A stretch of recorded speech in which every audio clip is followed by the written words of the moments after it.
નમસ્કાર વિદ્યાર્થી મિત્રો, the HB Kapadia group of schools વતી હું મહેશ પટેલ આપ સૌને શૈક્ષણિક પ્રવૃત્તિમાં આવકારું છું.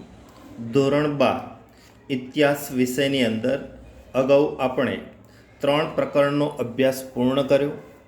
હવે અગાઉ આપણે પ્રકરણ 4નો અભ્યાસ શરૂ કરીશું.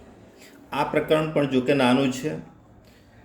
આ પ્રકરણમાંથી મોટાભાગે 2 ગુણના અને 3 ગુણના પ્રશ્નો અને 1 ગુણના પ્રશ્નો વધુ પ્રમાણમાં પૂછાતા જોવા મળે છે. એટલે એ બાબતને ધ્યાનમાં રાખીને આપણે અભ્યાસ આ પાઠનો કરીશું. આપણે જોઈએ કે ભારતની અંદર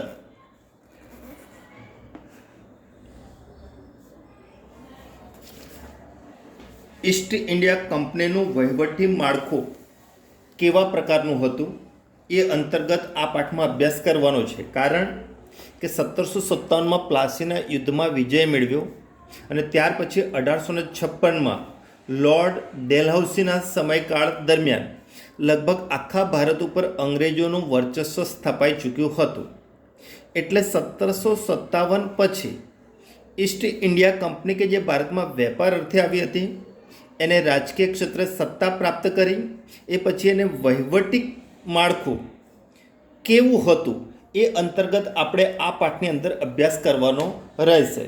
એટલે વહીવટી માળખાની અંદર તમે જુઓ કે ઈસવીસન 1757 બાદ ઈસ્ટ ઇન્ડિયા કંપનીએ ભારતમાં વહીવટ ચલાવવા તેમજ ભારત ઉપર નિયંત્રણ મૂકવા વહીવટી માળખાની રચના કરી. એટલે વહીવટ એવી રીતે ચલાવવાનો કે ભારત ઉપર નિયંત્રણ રહે, અંગ્રેજોનો વહીવટ ચાલે અને કંપની નફો કરે. 100 વર્ષ દરમિયાન વહીવટી નીતિ અવારનવાર બદલાતી રહી. એટલે કે વહીવટી માળખાની અંદર સમય સંજોગો પ્રમાણે નીતિ નિયમો અને કાયદાની અંદર ફેરફાર થતા રહે છે.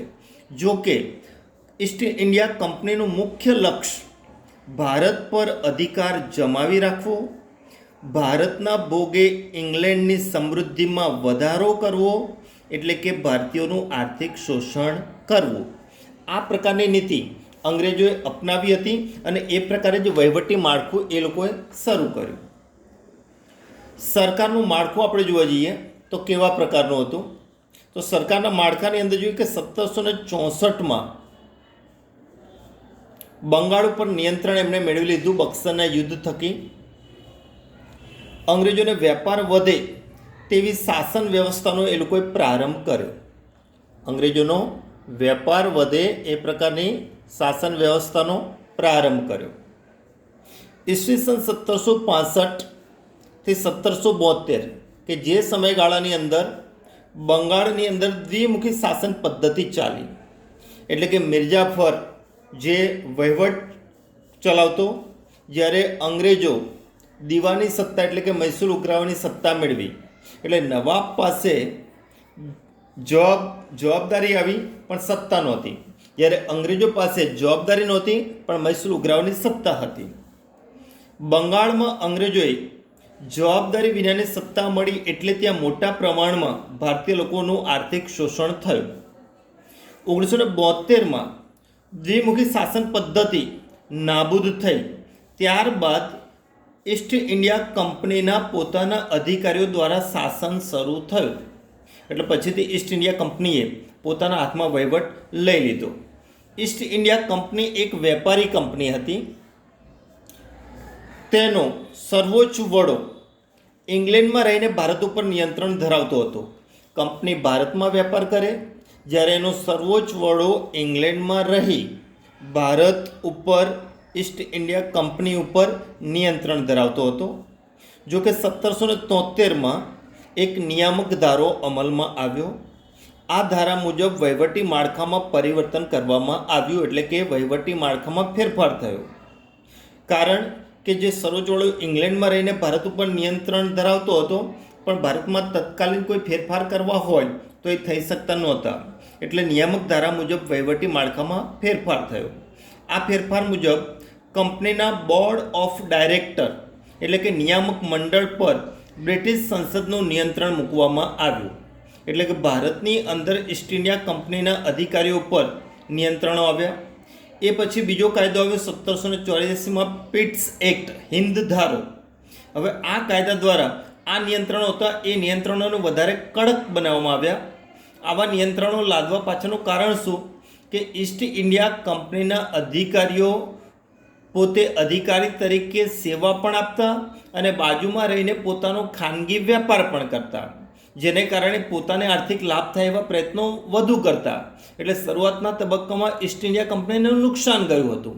એટલે આ પ્રકારના કડક નિયંત્રણો અમલમાં આવ્યા. આ કાયદા અન્વયે 6 કમિશનરોને ભારતીય બાબતો પર નિમણૂક કરવામાં આવી કે જે ભારતીય બાબતો ઉપર અલગ અલગ પ્રકારે નીતિ નિયમો કાયદા અમલ કરાવી શકે એ માટે 6 જેટલા કમિશનરોને નિયુક્ત કરવામાં આવ્યા હતા. એ જ રીતે જેનો બોર્ડ ઓફ કંટ્રોલ કહેવામાં આવતા જેમાં ઇંગ્લેન્ડના 2 કેબિનેટ મંત્રીઓનો પણ સમાવેશ કરવામાં આવ્યો.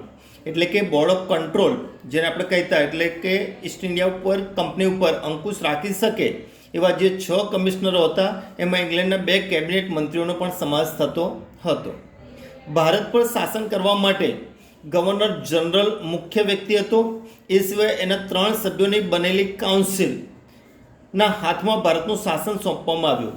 એટલે કે અહીંયા મુખ્ય વ્યક્તિ ગવર્નર જનરલ વત્તા એની સાથે 3 સભ્યોની બનેલી કાઉન્સિલ કે જે ભારતનું શાસન સોંપવામાં આવ્યું. 1813માં એક ચાર્ટર એક્ટ દ્વારા કંપનીનો એકાધિકાર સમાપ્ત કરવામાં આવ્યો.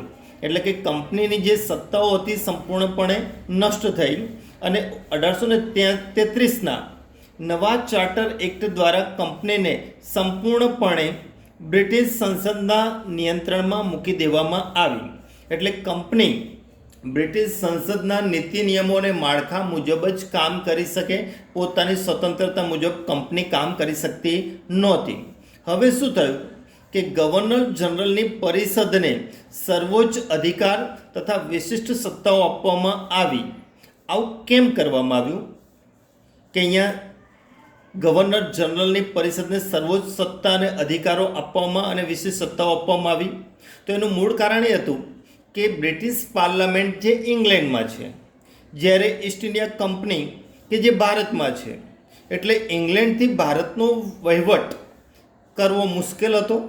વત્તા વહીવટની અંદર ખામી કે ક્ષતિ સર્જાય તો તાત્કાલિક નિર્ણય લેવા માટે એ સમયે અન્ય કોઈ સગવડતાઓ ન હતી. એટલે ઇંગ્લેન્ડથી વહીવટ ભારત પર કરવો મુશ્કેલ જણાતા કે એની પ્રતીતિ થતાં ભારતની અંદર જે ગવર્નર જનરલ હતો એ ગવર્નર જનરલ અને એની પરિષદને સર્વોચ્ચ અધિકાર અને વિશેષ સત્તાઓ આપવામાં આવી. તેથી ભારતનો વાસ્તવિક શાસક ગવર્નર જનરલ બન્યો. એટલે ગવર્નર જનરલ પોતાની રીતે ભારતમાં કોઈ પણ નિર્ણયો લઈ શકતો અને પોતે કાયદા કાનૂન બનાવી અને એનો અમલ પણ કરાવી શકતો હતો. આમ બ્રિટિશ વહીવટી તંત્રનું સ્વરૂપ કેવું હતું? તો મોટાભાગે ભારતનું આર્થિક શોષણ કરી ભારતના ભોગે ઇંગ્લેન્ડને સમૃદ્ધ કરવાના નીતિ નિયમ સ્વરૂપનું વહીવટી તંત્ર એ લોકોએ સ્થાપિત કર્યું. કારણ કે હજારો કિલોમીટર દૂરથી અંગ્રેજો ભારતમાં આવ્યા હતા તો ભારતની સેવા કરવા નહીં, પણ ભારતના ભોગે ઇંગ્લેન્ડની સમૃદ્ધિ વધે એવા પ્રયત્ન સ્વરૂપે આવેલા હતા. હવે બીજી એક ઇમ્પોર્ટન્ટ ટૂંકનોટ જુઓ, સનદી સેવાઓ. મોસ્ટ ઇમ્પોર્ટન્ટ ટૂંકનોટ જેને આપણે કહીએ સિવિલ સર્વિસીસ. તો ભારતની અંદર જે આ ગવર્નર જનરલો નિયુક્ત થતા, એ સિવાય જે સનદી સેવકો નિયુક્ત થતા એ કેવી રીતે નિયુક્ત થતા, શરૂઆતમાં એ લોકોની સ્થિતિ કેવી રીતે હતી એના સંદર્ભે આપણે જોવાનું છે. તો ભારતમાં સનદી સેવાનો પ્રારંભ કરવાનો શ્રેય ગવર્નર જનરલ લોર્ડ કોર્નવોલિસના ફાળે જાય છે. એટલે ભારતમાં સનદી સેવા શરૂ કરનાર વ્યક્તિ હતો ગવર્નર જનરલ લોર્ડ કોર્નવોલિસ. ટૂંકો પ્રશ્ન છે. કોર્નવોલિસે વહીવટી તંત્રને શુદ્ધ બનાવવા, કંપની કર્મચારીઓ માત્ર વહીવટ કરવા અને વેપાર ન કરવા બાધ્ય કર્યા. કારણ કે કંપનીના અધિકારીઓ અધિકારી તરીકે સેવા પણ આપતા, બાજુમાં પોતાનો ખાનગી વેપાર પણ કરતા, એટલે ભ્રષ્ટાચાર વધી ગયો હતો. એટલે હવે કર્મચારીઓ માત્ર વહીવટ કરશે, વેપાર નહીં કરે, અને જેને વેપાર કરવો હોય એ વહીવટમાં નહીં રહે, એ પ્રકારે બાધ્ય કર્યા.